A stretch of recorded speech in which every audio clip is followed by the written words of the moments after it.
Hey there, everyone. It's GG Sober Son.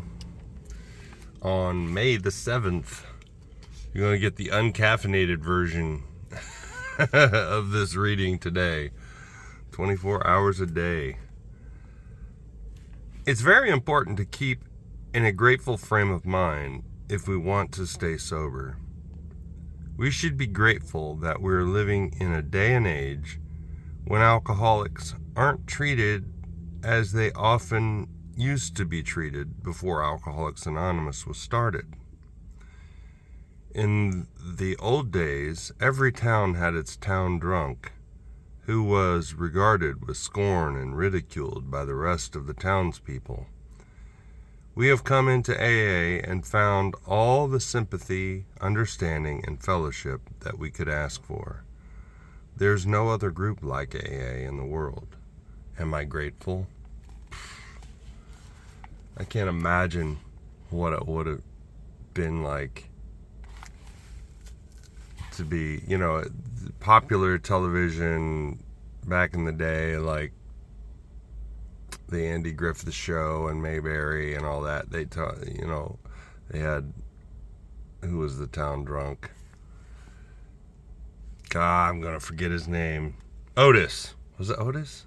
Otis the town drunk? He'd just go and lock himself in in the jail cell. And, it's funny and humorous and stuff like that, but to be utterly lost and not know, just to be hopeless and no place to go, couldn't imagine it. So yes, I am very grateful. And I just heard a podcast where they were saying you should be grateful and desirous to move in a positive direction, but you should also be equally in fear of what could be after you, basically. So that's the double stuff of motivation is drive to be and fear to avoid or escape, for that matter. Meditation for the day. God takes our efforts for good and blesses them. God needs our efforts. We need God's blessing. Together, they mean spiritual success. Our efforts are necessary.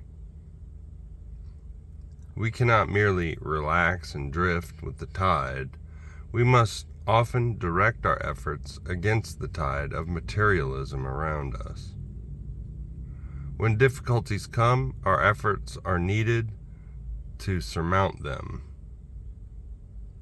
But God directs our efforts into the right channels, and God's power is necessary to help us choose the right.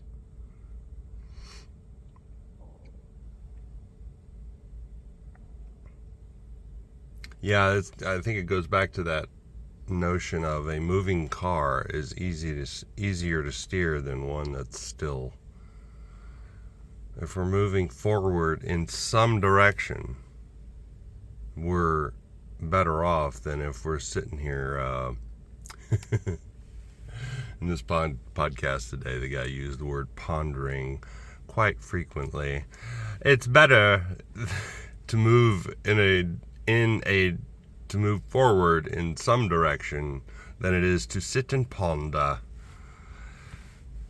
greatly. And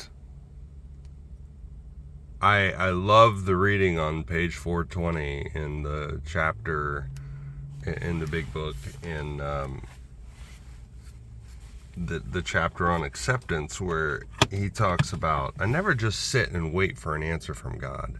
I do whatever's in front of me. I ask, say the prayer, basically, and then do whatever's in front of me. And however it turns out, that was God's will for me. Simple, straightforward, spiritual tool right there. I love it. Prayer for the day. I pray that I may choose the right. I pray that I may have God's blessing and direction in all my efforts for good. And I pray that I avoid trying to determine how God is going to bless me. I pray that I can avoid determining whether something is a blessing or a punishment. Because what I'm looking at, I'm looking with. And if I've decided that God is going to bless me with $1 million, and anything short of that might seem like a punishment. So I need to let God be God and do right without expecting a blessing. I get a blessing in the doing. I get a good feeling. I get to counterbalance some of the horrible things I've done in my life. And I'm not talking about karma, okay? I'm just saying it's like layering on paint. Doing good is like layering on good paint. You glop it all on at once and think you can sit back and you're going to save yourself time or something like that, but then it's all runny and gloppy, and you can walk by it and it was just by walking by it was scrape the paint off. I'm speaking from experience here. I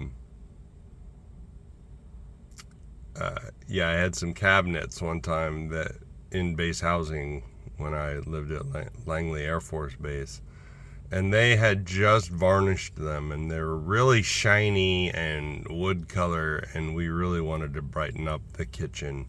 So I got some white paint, and rather than sanding all of them down, I just thought, well, I'll just be careful and just layer it on. Well, I got in a hurry, and I just thought, well, this should bind okay anyway.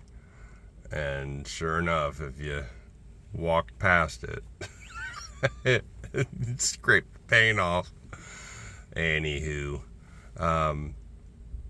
but that's the spiritual metaphor there, that if I'm trying to do a bunch of good so that I get blessings, then I'm gonna, it's going to diminish my drive to do it. Doing it because it's the right thing. And willing to do and seek God's will is the proper use of my will. In other words, I'm going to feel more fulfilled on a practical level than I am trying to get good for God. That's my danger, is trying to get good for God.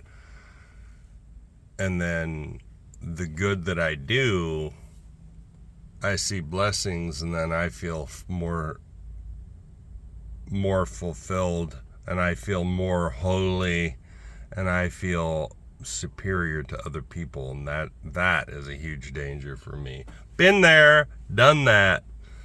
Don't want to go back there, because it never ends well. So I will keep coming back.